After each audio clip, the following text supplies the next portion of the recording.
Coming up, new CDC reports show concerning data for pregnant people and COVID-19 infections.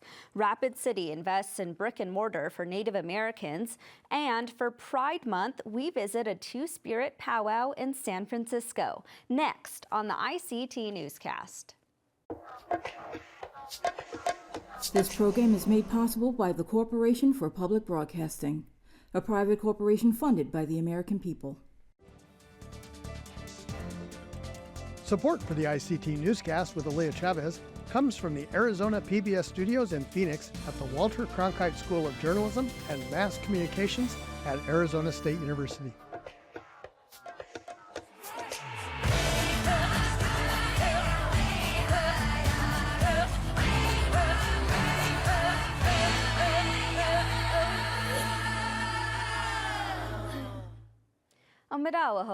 Thank you for joining us. I'm Aaliyah Chavez.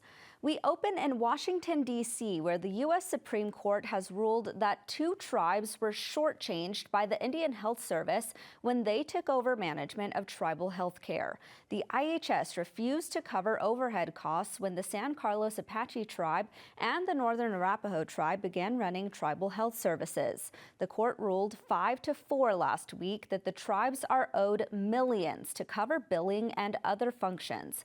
Attorney Lloyd Miller has been on the case for decades. I think the first claims were filed in '95, and we sure did suffer many, many losses in the courts. But we won the ones we had to win. In Alaska, the state legislature has renewed legislation that supports the quality of life for elders, including for those that are Alaska Native. The Senior Benefits Program provides financial assistance of up to $250 per month to 10,000 Alaskans aged 65 and older. It helps cover expenses such as food, heating, electricity, transportation, and prescription medicines. According to recipients in the statewide listening sessions, the program is a lifeline for low-income seniors who have contributed significantly to the state. The program will be extended until June 2034. Well, a Department of Education survey has found that 2/3 of South Dakota educators are using Indigenous standards in their teaching. Earlier this month, the state's Indian Education Advisory Council revealed 62% of teachers are using the standards based on 2023 data, a quote, remarkable increase from 45% in 2021. The standards were approved in 2018 for teaching students about Native American culture and history for the Lakota, Dakota, and Nakota communities in South Dakota. The survey also revealed that while nearly 80% of administrators said it's important to implement the standards in every classroom, many lack confidence or feel uncertainty on how best to use the standards in their schools. Moving now to basketball, WNBA star Alyssa Peely is the newest athlete signed to Nike's N7 brand. Nike N7 athletes collaborate on diverse and cultural shoe collections and sports programming that supports kids in Native American and Aboriginal communities. In a statement, the Minnesota Lynx rookie said she looks forward to demonstrating to all the Indigenous and Polynesian girls who love the game that they can reach their dreams.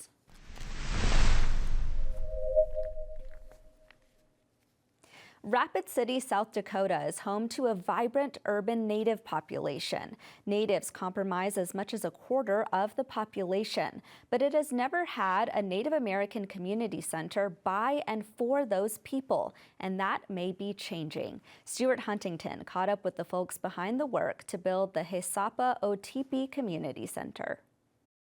Ampetu washte mitakiupi, chante washte na petu zapi, chante heart amachi api, si changu oyate etaha na mini luzaha. Chante Hart is the executive director of Hisapa Otipi, the nonprofit working to bring an Indian community center to Rapid City, South Dakota.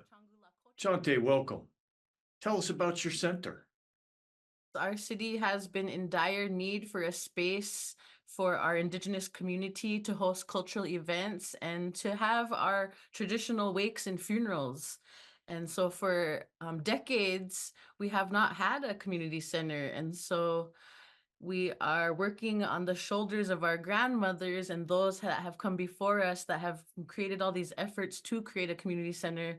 We are continuing their work and really working from what our community wants.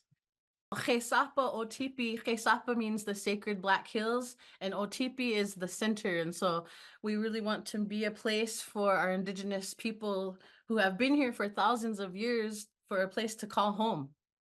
And so we welcome everyone. We welcome all walks of life at this community center.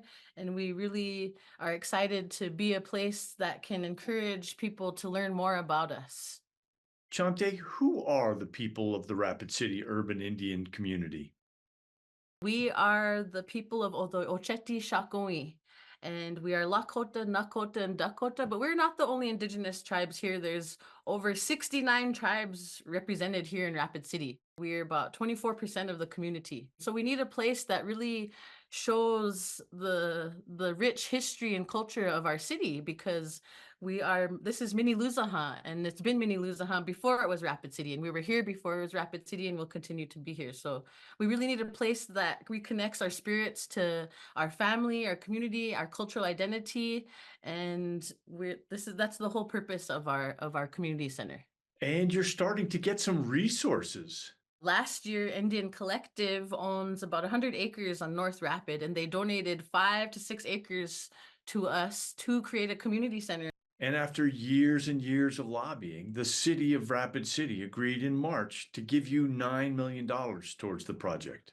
But it is a reimbursement process, and so we do have to find an investor to upfront the money for us. So it's still a big process, but it is a good first step, and we really thank the city for supporting us in that way. Chante, Rapid City has had some difficulties on the race relations front over the years. Can this center be something that helps?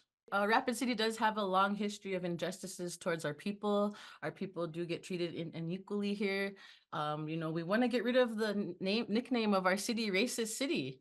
And I think that the community center is a great solution to bridging the gap of race relations in Rapid City. I think the reason why we don't get along and the reason why there is a gap is because they don't know us. And so this is a good way for them to get to know us so that we can share our culture, share our history and our language and our Lakota values with our community. I also spoke with Hart's Hisapa Otipi colleague, Bobby Cook. She had this to say. So when we were doing our community visioning work, we had a couple people refer to the center as an epicenter of healing in our community. So that's kind of how I see what it will happen with this community centers. It'll be an epicenter of healing for us as individuals, us as a community, as well as, a city too. And so I think it's just going to be an amazing project and have really huge intergenerational impacts. So Stuart Huntington, ICT News. When we ate indigenous foods, wild rice, berries, nuts, fish, and wild game, we did not experience diabetes or obesity. Nowadays, children across the U.S. eat too many empty calories and drink sugar-sweetened beverages. Our Native families suffer more with the lack of access to fresh, nutritious foods. I want to be in prevention, teaching knowledge and skills at a young age. Our babies' first feedings are so important. This practice of eating well to nourish our body, it's learned by the time our babies turn 2. Teaching family spirit, I can see knowledge and skills taking root.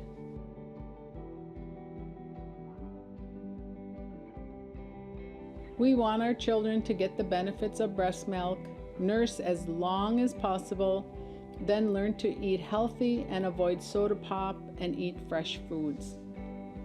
I'm teaching this program called Family Spirit Nurture. It's a home visiting program created by and for Native people that promotes nutritional health for parents and their children. It really helps our young caregivers with practical skills and makes a difference. Family Spirit Nurture's 6 lessons are just what new parents need to know about nutrition for babies and young children. We teach parents how to know when infants are hungry and full, how and when to start solid foods. We help parents figure out how to create sleep schedules and plan meals. Lessons focus on sugar moderation and healthy eating. Family Spirit Nurture has been proven an effective strategy for promoting healthy infant feeding and growth in the first year of life.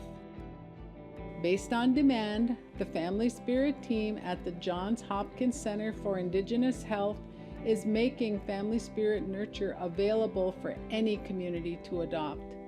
I would encourage others to bring Family Spirit Nurture to their people.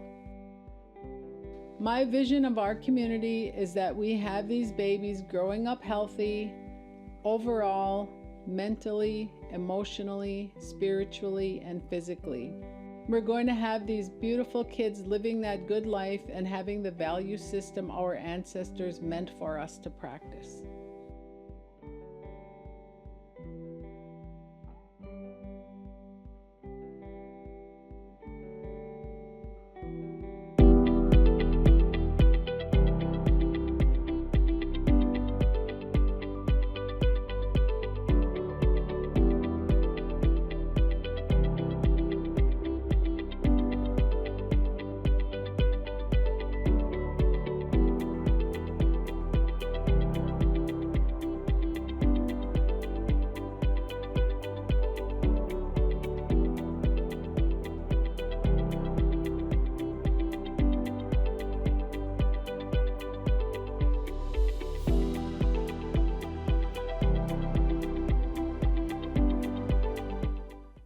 We turn now to information we hope will keep your family safe.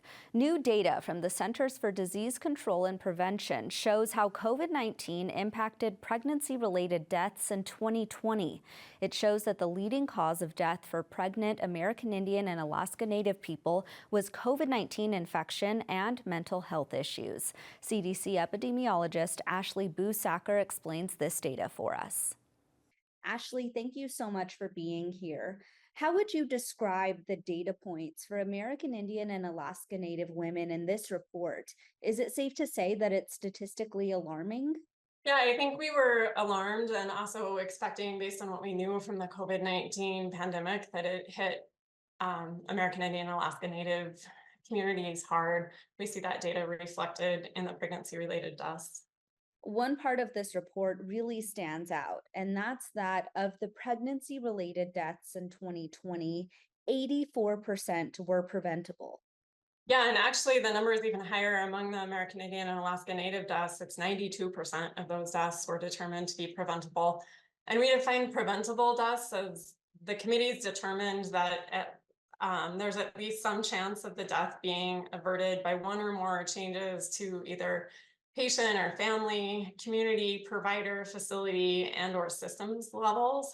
And so there's a lot of different places where prevention can happen, and all of us have a role in preventing maternal mortality.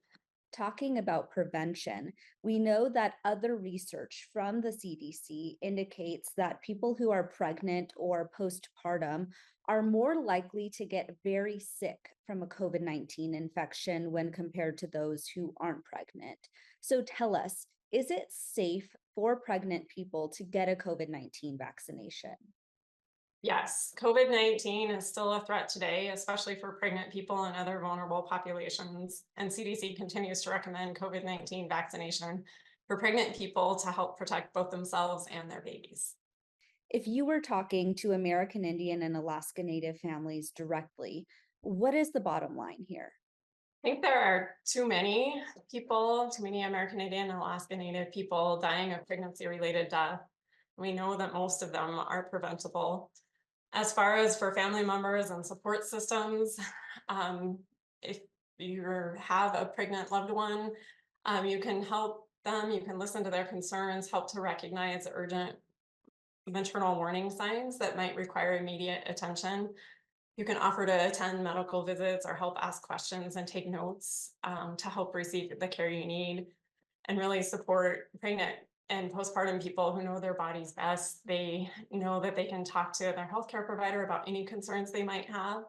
And I know that it's not just one single thing that's going to prevent the deaths, but there's a lot of different actions that are necessary to prevent pregnancy-related deaths.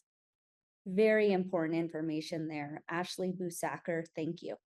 Absolutely. Thank you for the interest. We should note that cardiomyopathy, hypertensive disorders, and embolism were other underlying causes of death for American Indian and Alaska Native women found by the CDC report.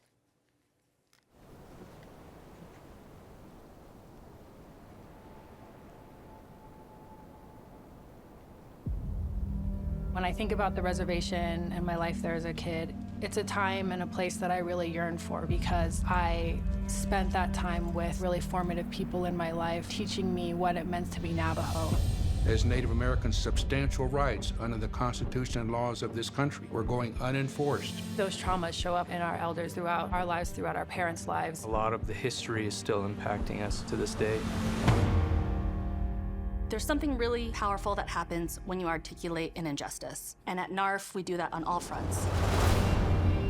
The Native American Rights Fund is the oldest and largest nonprofit law firm. Fighting alongside our tribal communities to defend Native American rights. I see the difference that it makes with our Indian people. We are facing really challenging times. The right to vote has been under siege. Without voting, every other right in Indian country that matters falls. So it's really important to have NARF standing with our tribal people to define voting as part of the fight for tribal sovereignty. Anytime Native American voters are in a position to swing elections, that's when you see the most egregious violations of their voting rights. And so we responded to that moment. The Native American Voting Rights Practice Group arose with this rising anti-democratic movement that has been happening across America. The voting rights litigation that we do is tough. The facts are tough. They're very personal to our voting team, but our wins are big. And we win all the time.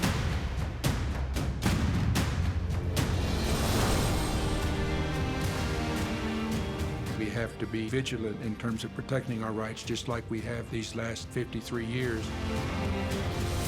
In order to make good on the promise of America, we have to make sure that every Native American can vote and have the ability to effectuate change in their communities. I think that's the way that we collectively move forward.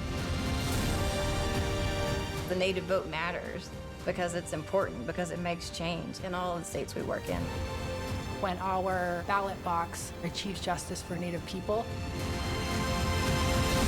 that's when we as a country can really feel faith in our institutions. This election year, NARF will be leading the fight to protect Native American voting rights in states across the country. Follow along as we tell our stories from reservations, communities, and on the front lines of democracy. Now is the moment. Join us.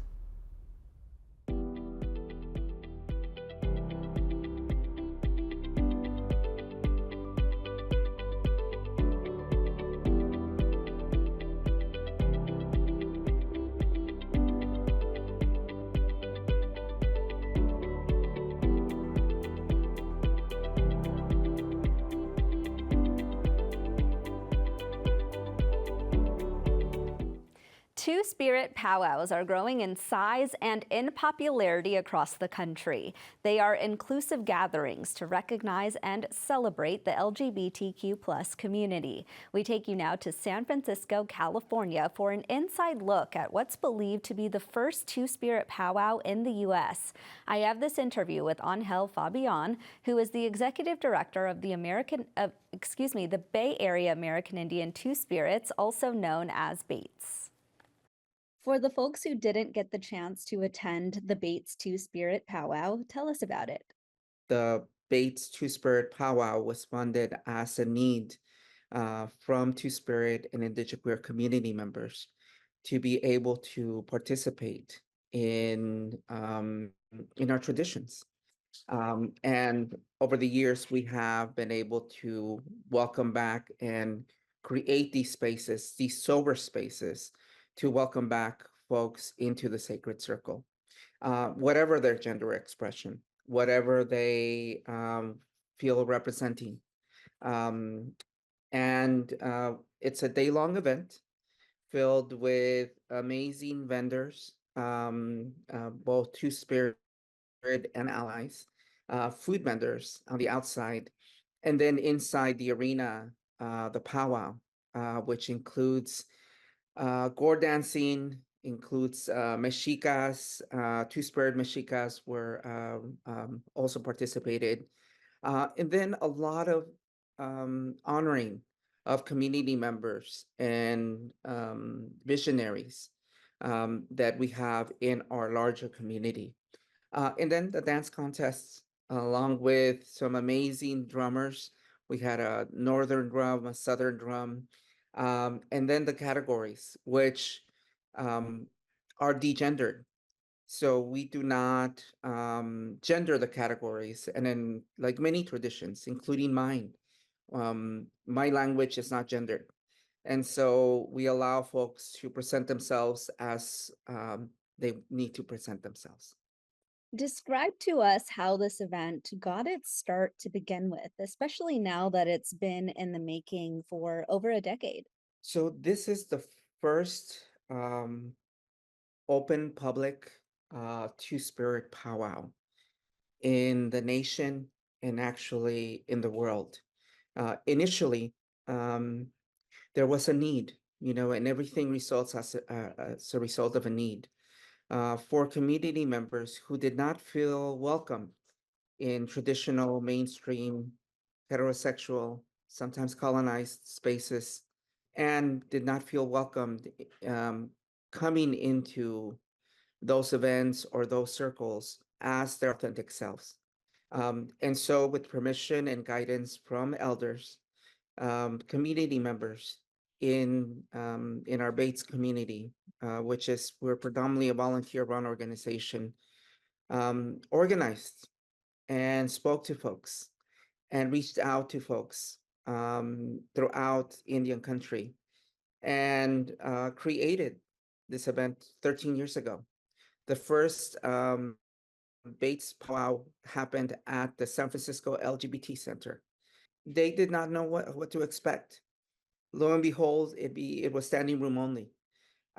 There was such a need for that type of spaces that honored all of our identities and all our complexities, and highlighted Two-Spirit and Indigenous queer community members. Something you made me think about is joy. And I think about how powerful it must have been to witness so much Indigenous joy going on at the Two-Spirit powwow. Simultaneously, however, I also think about the almost daily attacks on the LGBTQ plus community. Can you describe for us how those two notions coexist at the same time? Definitely. We honor the medicine that is created through these types of events. Um, as you may know, or as your audience may be aware, the highest rates of houselessness in Indigenous communities is among trans-identified Two-Spirit community members. The highest rates of suicide among our young people in Indigenous communities is among Two-Spirit and Indigenous queer youth. So to be able to create these beautiful spaces, these healing spaces, these joyful spaces, to celebrate each other in our existence and to give folks hope. Wow. You know, we can't, we need to create and continue creating across Turtle Island and, to the south and to the north, these types of spaces because they're critical to our existence and they're critical to our survival.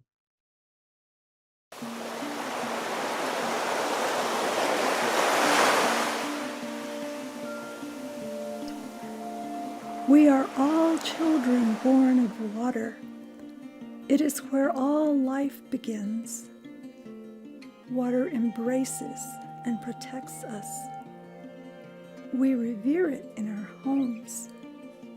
We need to live close to water. It nourishes and cleanses us. All living things know this. Sometimes water is gentle and floats in the air. Sometimes water is harsh and powerful. Sometimes it catches the sun's rays. Water changes with the seasons, alive and always moving, even when no one is looking. Water is patient. Water endures. Water brings clarity. Water purifies our thoughts. Water brings us together. Water is holy. Water helps us heal. Water is medicine.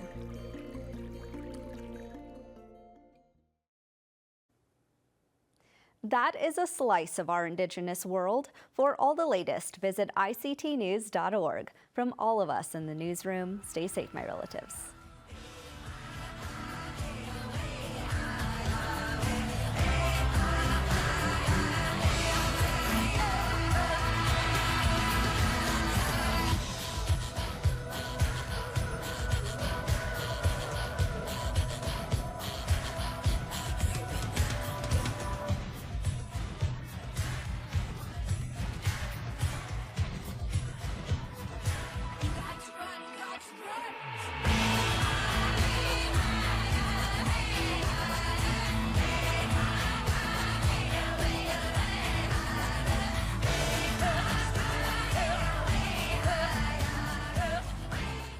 Public Broadcasting, a private corporation funded by the American people.